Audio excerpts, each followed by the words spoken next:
ఆధ్యాత్మిక నగరం Tirupati TDP incharge పదవి ఇప్పుడు హాట్ టాపిక్ గా మారిందా? ప్రస్తుత ఇన్ఛార్జి సుగుణమ్మకు ఎలాంటి పవర్స్ ఇవ్వకపోవడంతో పాటు ఆమెకు అధిష్టానం మరో పదవి కట్టబెట్టడంతో త్వరలోనే కొత్త ఇన్ఛార్జి ఎన్నిక ఉంటుందని ప్రచారం సాగుతుంది. దీంతో ఆశావాహులైన సైకిల్ నేతల మధ్య తీవ్ర పోటీ నెలకొంది. సీనియర్లతో పాటు యువ నేతలు కూడా తిరుపతి టీడీపీ ఇన్ఛార్జి పదవిపై కన్నేశారు. నియోజకవర్గ పగ్గాలు చేపట్టే ఆ నేత ఎవరు అని ఇటు క్యాడర్లోనూ చర్చ జోరుగా సాగుతుంది. మరి అధిష్టానం మధ్యలో ఎవరున్నారు, ఏ విషయాలను పరిగణలోకి తీసుకుని ఎంపిక చేస్తారనే టాక్ వినిపిస్తుంది. ఆధ్యాత్మిక నగరం తిరుపతి నియోజకవర్గం అంటే రాజకీయ నాయకులకు కూడా ఎంతో ఇష్టం. ఎందుకంటే ఈ ప్రాంతం నుంచి ప్రజాప్రతినిధిగా ఎన్నికైతే వెంకన్నస్వామి ఆశీస్సులతో రాజకీయంగా ఉన్నత పదవులు పొందొచ్చనేది నేతల నమ్మకం. పొలిటికల్ అరంగేట్రం చేయాలనుకున్న నాయకులకు తిరుపతి నియోజకవర్గం ఇప్పుడు సెంటర్ ఆఫ్ అట్రాక్షన్ గా మారిపోయింది. అందుకే తెలుగుదేశం పార్టీ సైతం ఇక్కడే పుట్టింది. తిరుపతి నుంచి ఎన్టీ రామారావు సైతం పోటీ చేశారు. వీవీఐపీలు నిరంతరం వచ్చే ప్రాంతం కావడంతో ఇక్కడి స్థానిక ఎమ్మెల్యేతో పాటు పార్టీ ఇన్ఛార్జీలకు సైతం అదే ప్రాధాన్యత ఉంటుంది.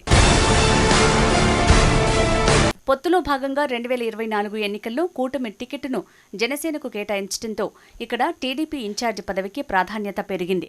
మిత్రపక్షానికి చెందిన జనసేన ఎమ్మెల్యేనే ఉన్నప్పటికీ టీడీపీని క్యాడర్ని కాపాడుకోవాల్సిన అవసరం ఎంతైనా ఉంది. అయితే టీడీపీ సీనియర్ లీడర్ మాజీ ఎమ్మెల్యే సుగుణమ్మ వయోభారంతో మునుపటిలా యాక్టివ్గా పార్టీ కార్యక్రమాలు చేపట్టలేకపోతున్నారు. మరోవైపు ప్రత్యర్థి వైసీపీకి యువకుడు ఇన్ఛార్జిగా ఉండటంతో ఎత్తుకు పై ఎత్తులు వేయలేని స్థితి నెలకొంది. దీనికి తోడు చాప కింద నీరులా మిత్రపక్షం జనసేన వైసీపీలోని అసమ్మతివాదులను పార్టీలో చేర్చుకుని బలపడ్డానికి ప్రయత్నాలు చేస్తోంది. ఈ నేపథ్యంలో తాజాగా భర్తీ అయిన రాష్ట్ర స్థాయి కార్పొరేషన్ పదవుల్లో సుగుణమ్మకు గ్రీనరీ అండ్ బ్యూటిఫికేషన్ చైర్మన్ ఇచ్చి పక్కన పెట్టారు. ఇక సీనియర్ నేత నరసమహాయాదవ్ ఇప్పటికే యాదవ కార్పొరేషన్ చైర్మన్ గా ఉన్నారు. ఇలా సీనియర్లకు పదవులు వచ్చిన నేపథ్యంలో ఇప్పుడు ఇన్ఛార్జి పదవి కీలకంగా మారిందట. దానికోసం తిరుపతిలోని ముఖ్య నేతలు ప్రయత్నాలు సాగిస్తున్నారు. మాస్ లీడర్గా గుర్తింపు ఉన్న జేబీ శ్రీనివాస్, మాజీ ఎమ్మెల్యే మబ్బు రామిరెడ్డి కుమారుడు మబ్బు దేవనారాయణ రెడ్డితో పాటు కోడూరు బాలసుబ్రహ్మణ్యం, విద్యాసంస్థల అధినేత ప్రవీణ్లు సైకిల్ పార్టీ ఇన్ఛార్జి పదవికి ప్రయత్నాలు సాగిస్తున్నారు. వీరిలో కొందరు తుడా చైర్మన్ కోసం ప్రయత్నాలు సాగించినప్పటికీ ఎన్నికల ముందు ఇచ్చిన హామీ మేరకు తుడా చైర్మన్గా డాలర్స్ దివాకర్ రెడ్డికి అవకాశం కల్పించారు. తాజాగా జరుగుతున్న పరిణామాల నేపథ్యంలో మహానాడుకు ముందే అధిష్టానం ఇన్ఛార్జిని ప్రకటిస్తారని అనుకుంటున్నారు. ఈ ప్రచారం సాగుతున్న సమయంలోనే స్థానిక టీడీపీ యువత ఏకంగా ఇన్ఛార్జి కోసం సోషల్ మీడియాలో సర్వే చేపట్టింది.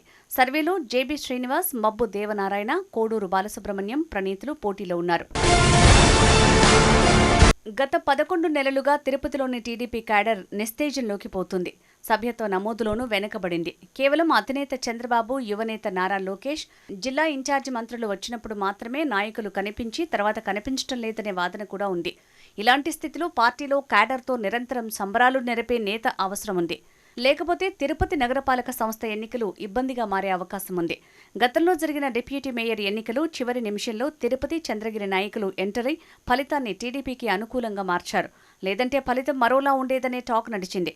తిరుపతిలో బలిజ సామాజిక వర్గానికి చెందిన ఓటర్లు ఎక్కువగా ఉండటంతో ఇక్కడ బలిజ సామాజిక వర్గానికి చెందిన వారికి ఎక్కువ ప్రాధాన్యత ఉంటుంది. ఆ సామాజిక వర్గానికి అవకాశం వస్తుందని అంటున్నారు. గత చరిత్ర చూసినా బలిజులకే ఎక్కువగా పార్టీ అవకాశం ఇచ్చింది.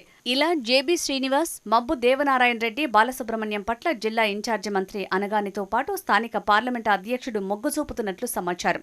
దీనికి తోడు వీరు మాస్ లీడర్స్ కావటం వల్ల వీరికి లాభించే అవకాశం ఉంది. జేబీ శ్రీనివాస్కు గత 10 ఏళ్లుగా వైసీపీతో పోరాటం చేసిన వ్యక్తిగా పార్టీలో గుర్తింపుంది.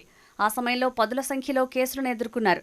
ఏకంగా పీడీ యాక్ట్ పెట్టాలని ప్రయత్నం చేశారని, అయినా పోరాటం చేశారని గుర్తు చేసుకున్నారట జేబీ శ్రీనివాస్ అనుచరులు. వీరితో పాటు బాలసుబ్రహ్మణ్యం పేరు కూడా వినపడుతోంది. వీటన్నింటికీ తోడు 2029 ఎన్నికలకు తిరుపతి నియోజకవర్గంలో పార్టీని సమర్థవంతంగా ముందుకు తీసుకువెళ్లే వ్యక్తి కావాలని అంటున్నారు పార్టీ క్యాడర్. రాష్ట్రంలో ఎక్కడా వైసీపీ కార్యకలాపాలు సాగించలేకపోయినప్పటికీ తిరుపతిలో భూమన ఫ్యామిలీ యాక్టివ్ అయింది. ఏదో ఒక విషయం మీద ప్రజల్లోకి వెళ్తూ తమ ఉనికిని, పార్టీ ఉనికిని కాపాడుతుంది. ఇలాంటి స్థితిలో ఇక్కడ మాటకు మాట ఇచ్చే నాయకుడు అవసరమని క్యాడర్ అంటోంది. మహానాడు సభ కన్నా ముందే తిరుపతి ఇన్ఛార్జి పదవి వేళ్లలో ఎవరికో ఒకరికి దక్కటం ఖాయమనే సంకేతాలు పార్టీలో కనిపిస్తున్నాయి.